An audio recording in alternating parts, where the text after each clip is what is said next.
अस्सलाम वालेकुम जी, मैं हूं फैसल अब्बास और इस वक्त मौजूद हूं इस्लामाबाद हाई कोर्ट में। आज 16 सितंबर मंगल का रोज़ है और आज एक मरतबा फिर बड़ी हंगामा खेज चीफ जस्टिस सरफराज जोगर के कमरा अदालत नंबर 1 के अंदर बड़ी दिलचस्प समाअत हुई है और उस समाअत में एक मरतबा फिर जो मामला था वो मामला मज़ीद उलझ चुका है।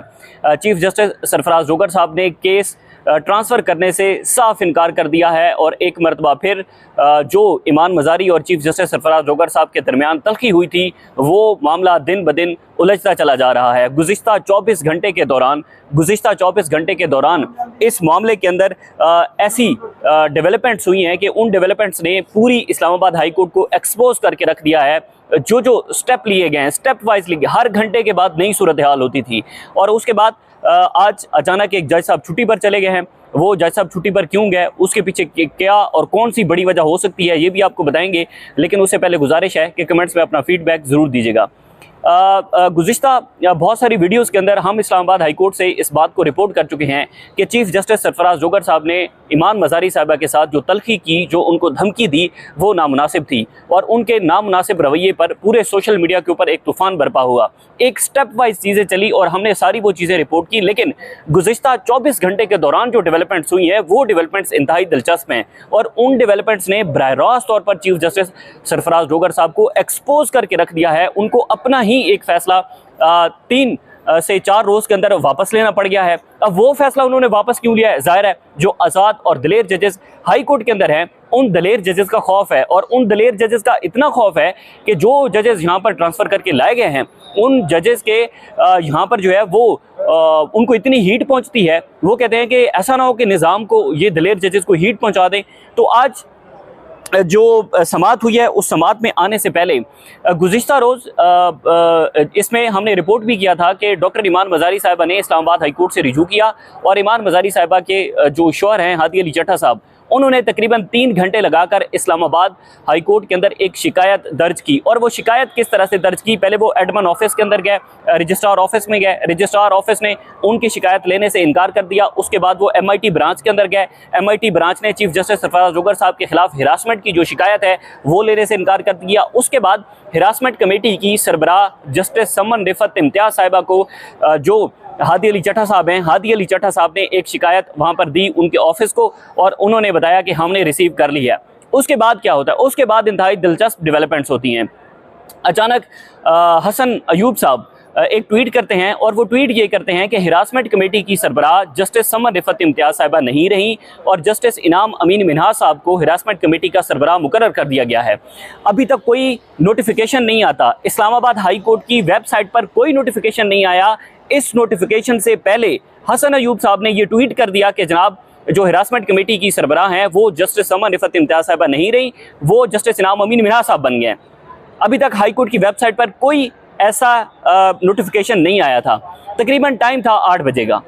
उसके बाद ये होता है कि जो जस्टिस समन रिफत इम्तियाज़ साहिबा एक सर्कुलर जारी कर दी हैं और उस सर्कुलर में जो डॉक्टर ईमान मज़ारी साहिबा की शिकायत होती है उस शिकायत पर वो 3 रुकनी कमेटी तश्कील दे देती हैं। 3 रुकनी कमेटी में जस्टिस समन रिफत इम्तियाज़ साहिबा होती हैं, उसके बाद जस्टिस सरदार इजाज़ इसा खान साहब होते हैं और जस्टिस अरबाब मोहम्मद दार साहब होते हैं। इन 3 जजेस पर मुश्तमिल एक 3 रुकनी कमेटी तश्कील दी जाती है जिस कमेटी ने चीफ जस्टिस सरफराज जोगर साहब के खिलाफ जो हिरासमेंट की शिकायत थी उसकी इंक्वायरी करनी थी और वो चीफ जस्टिस के खिलाफ शिकायत दर्ज थी, उसकी इंक्वायरी करनी थी इस 3 रुकनी कमेटी ने। और इस 3 रुकनी कमेटी का सर्कुलर आ जाता है, मीडिया उसको रिपोर्ट कर देता है कि जी 3 रुकनी कमेटी तश्कील दे दी गई है। अचानक हम देखते हैं कि रात के 10 बजे एक नोटिफिकेशन हाई कोर्ट की वेबसाइट पर आ जाता है और वो नोटिफिकेशन ये होता है कि जनाब इस्लामाबाद हाई कोर्ट ने जो जस्टिस समन रिफत इम्तियाज़ साहिबा जो कि हिरासकी कमेटी की सरबराह हैं उस कमेटी से उनको हटा दिया गया है सरबराही से और जस्टिस इनाम अमीन मिन्हाज साहब को उस कमेटी का सरबराह मुकर्रर कर दिया गया है। ये रात को 10 बजे के करीब होता है, यानी कि रात के 10 बजे ये नोटिफिकेशन आ जाता है।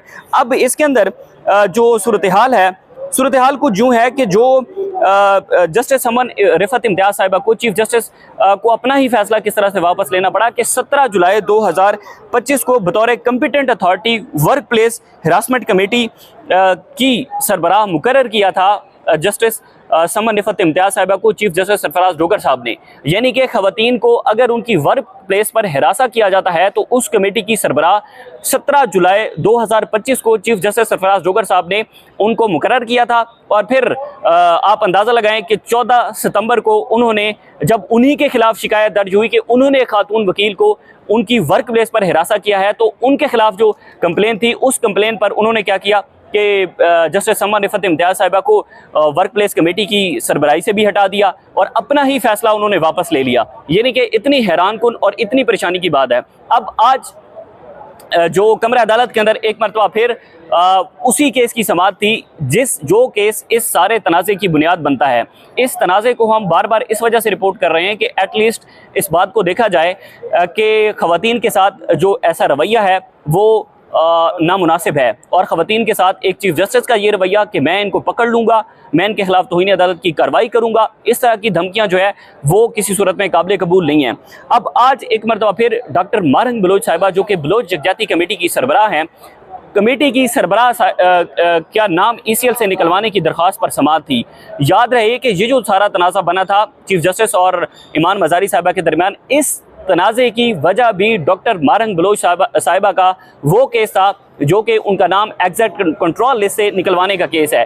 आज एक मरतबा फिर समाअत थी और आज एक मरतबा फिर चीफ जस्टिस सरफराज डोगर साहब का जो कमरा अदालत है वो मरकज़ और महवर था। इस वजह से भी मरकज़ और महवर था कि उन्होंने गुज़िश्ता रात 10 बजे जो वारदात डाली है, वो वारदात उन्होंने इतने प्रेशर से डाली है कि उनको एक ही खातून जज का इतना प्रेशर था, एक खातून जज का उनको इतना खौफ था कि उनको कमेटी से हटाना पड़ा। यानी कि पूरी हाई कोर्ट एक्सपोज हो गई, पूरी हाई कोर्ट को एक्सपोज करके रख दिया है एक खातून वकील ईमान मज़ारी साहिबा ने।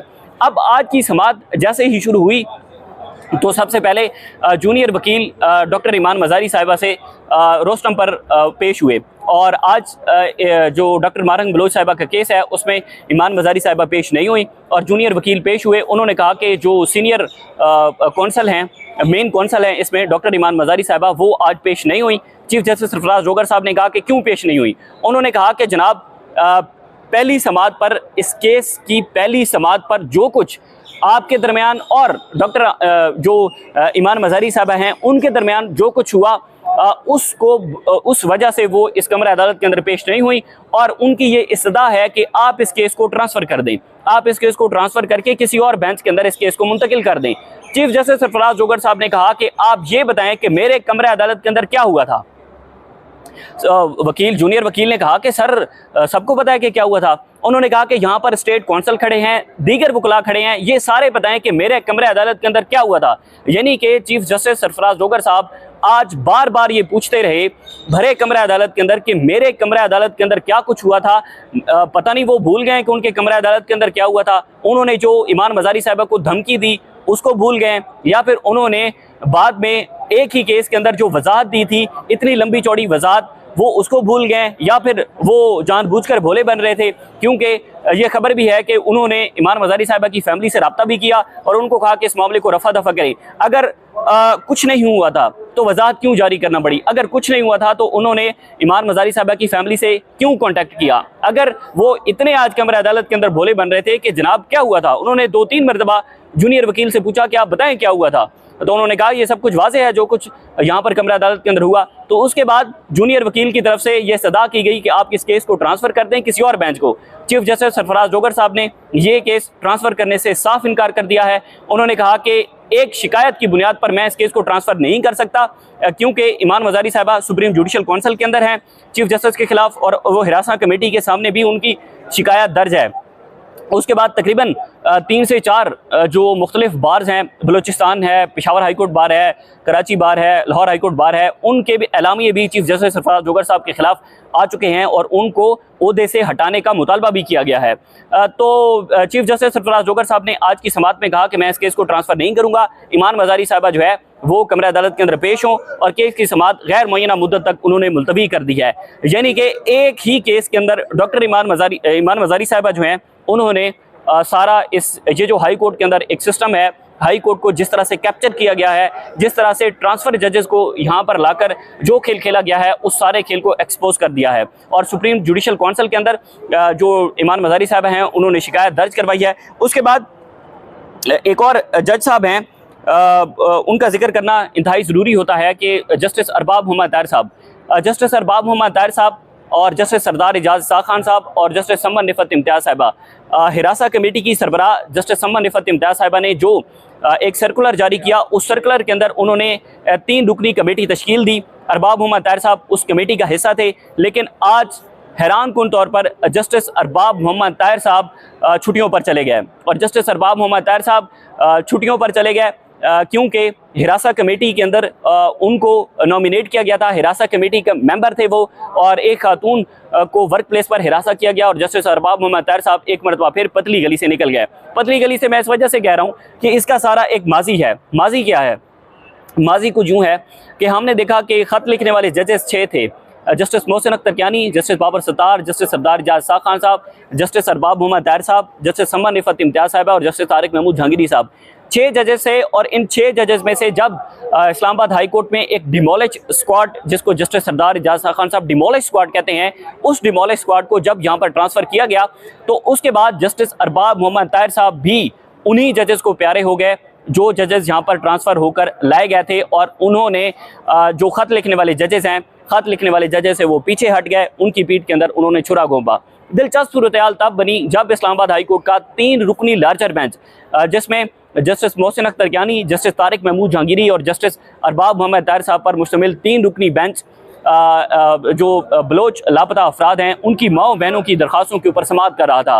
और बलोच लापता अफराद के केसेस हाई कोर्ट का 3 रुकनी लार्जर बेंच सुनकर उसको स्पीडी ट्रायल कर रहा था और स्पीडी चला रहा था कि किसी तरीके से ये जो बलोच लापता अफराद हैं इनकी हाव नाव का पता चले, इनके जो वालिदैन हैं, इनकी जो फैमिलीज़ हैं, उनका अजाला किया जा सके। लेकिन फिर क्या होता है, जस्टिस अरबाब मोहम्मद ताहिर साहब एक मरतबा फिर पतली गली से निकल जाते हैं और हम देखते हैं कि जस्टिस अरबाब मोहम्मद ताहिर साहब बलोच माओ बहनों के मुकदमा सुनने से इनकार कर देते हैं और वो कहते हैं, और मिसिंग पर्सन का जो 3 रुकनी लार्जर बेंच था उस 3 रुकनी लार्जर बेंच से वो अलग हो जाते हैं और अलग होकर बेंच टूट जाता है और आज तक उस बेंच को दोबारा तश्कील नहीं दिया गया। यानी कि बलोच लापता अफराद का जो 3 रुकनी लार्जर बेंच था, उस लार्जर बेंच में भी जस्टिस अरबाब मोहम्मद ताहिर साहब पतली गली से निकल गए और हिरासा कमेटी जिसने चीफ जस्टिस सरफराज जोगर साहब के खिलाफ शिकायत सुननी थी, उसकी इंक्वायरी करनी थी, उसमें भी जस्टिस अरबाब मोहम्मद ताहिर साहब पतली गली से निकल गए हैं और उनके कमरे अदालत की काज लिस्ट कैंसिल हो चुकी है। जस्टिस अरबाब मोहम्मद ताहिर साहब एक मरतबा फिर छुट्टियों पर चले गए हैं।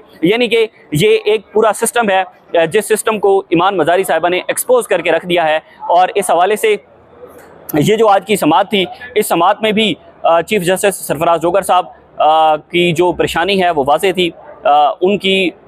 उन्होंने जो कुछ किया और उसके बाद सोशल मीडिया पर जो तूफ़ान बरपा हुआ वो किसी से ढका छुपा नहीं है। उसी के साथ ही आज इस्लामाबाद हाई कोर्ट के अंदर एक अहम मुकदमे की समाअत है और वो मुकदमा है जस्टिस तारिक महमूद जहांगीरी साहब की जो एक डिग्री है, उस डिग्री से मुतल्लिक जस्टिस आज़म खान और चीफ जस्टिस सरफराज जोगर साहब का division bench justice Tariq Mahmood Jahangiri साहब की जाली डिग्री केस के अंदर समाअत करेगा और वो समाअत भी इंतहाई दिलचस्प होने जा रही है। हाई कोर्ट इस वक्त खबरों का मरकज़ और महवर है। ईमान मजारी साहिबा के हवाले से एक चीज़ मैं बता दूं कि वो खामोश होकर बैठने वाली नहीं है और वो हर सूरत में कानूनी कटहरे में चीफ जस्टिस सरफराज जोगर साहब को लाएंगी और वो किसी सूरत में इस मामले को रफा दफा नहीं करेंगी, चाहे वो हिरासा कमेटी में जस्टिस इनाम अमीन मिनाज साहब को लगाना हो। हम देखते हैं कि जो भी लापता अफराद के केसेस होते हैं, किसी को लापता किया जाता है, उसके केसेस होते हैं तो जस्टिस इनाम अमीन मिनाज साहब की अदालत के अंदर ये केस समाअत के लिए मुकर्रर होते हैं। उसके बाद अगर कोई जहाँ पर निज़ाम को रेस्क्यू करना हो, जहाँ पर भी रेस्क्यू करना हो, वहाँ पर हम देखते हैं कि ट्रांसफ़र होने वाले जजेस की अदालतों के अंदर केसेस को समाअत के लिए मुकर्रर किया जाता है। कोई एक आइनी अहम तरीन मुकदमा या कोई सियासी मुकदमा ख़त लिखने वाले जजेस की अदालतों के अंदर समाअत के लिए मुकर्रर नहीं हो रहा। उसकी क्या वजह है? उसकी सबसे बड़ी वजह यह है कि यहाँ पर जस्टिस सरदार एजाज इसाक खान साहब के मुताबिक जो डिमोलिश स्क्वाड है उसका राज है। जस्टिस बाबर सत्तार ने अपने लेटर के अंदर बड़ा ज़बरदस्त आखिर में ये जुमला लिखा था। जब उन्होंने चीफ जस्टिस सरफराज जोगर साहब को जुमला लिखा, उन्होंने कहा कि जनाब इदारे बनाने में दिहाइयाँ लगती हैं और इनको तबाह करने में थोड़ी सी देर नहीं लगती। ये जुमला था चीफ जस्टिस सरफराज जोगर साहब के लिए कि हमने इस हाई कोर्ट को मिसाली हाई कोर्ट बनाया था और दिहाइयाँ लगी थी, लेकिन आपने इसको तबाह करने में थोड़ी सी देर नहीं लगाई। इजाज़त दीजिए, अल्लाह हाफ़िज़।